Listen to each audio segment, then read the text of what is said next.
Aga meie hakkame tegema lendamise trikkide. Kindlasti kõige lihtsam paralleel võib-olla on see, kodus võite järgi proovida. Võtate fööni ja võtate pinksipalli. Panete fööni käima, panete pinksipalli sinna kohale ja hakkate hõljutama. See on natukene raske alguses, vajab meil sellist nagu balansseerimist, aga tegelikult on see teostatav, eks ole? On ju loogiline? Ja lendamisefektid need käivad täpselt samamoodi.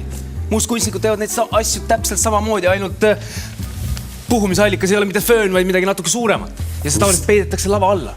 Ja kui te soovite seda kodus teha, väga lihtne, raiute põranda sisse augu, peidate fööni ära või vabandust, puhuri ära ja hakkate tegema. Nii lihtne see ongi. Ja siis võtate, eks ole, näiteks see on jõulupidu, võtate publikust vanaema või õe näiteks, ole lahke, tule.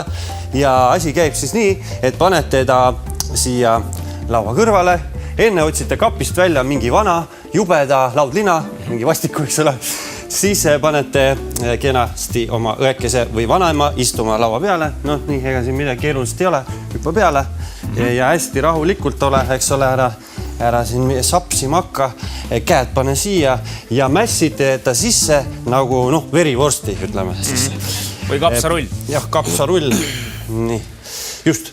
Ja trikk ise on väga lihtne, et siruta jalad natukene rohkem välja ja kui puhur läheb sisse, siis tõepoolest ta vaikselt hakkab kerkima. Ja sõbrad... Puhur läks tööle. Üks moment, puhur töötab. Ja siin on väga tähtis moment. Ise peate tegema müstilise mustkunstniku näo ja kehaasendi ja tegelikult kogu trikki teevad ära sõbrad. Nii et see käib siis nii. Palun muusika.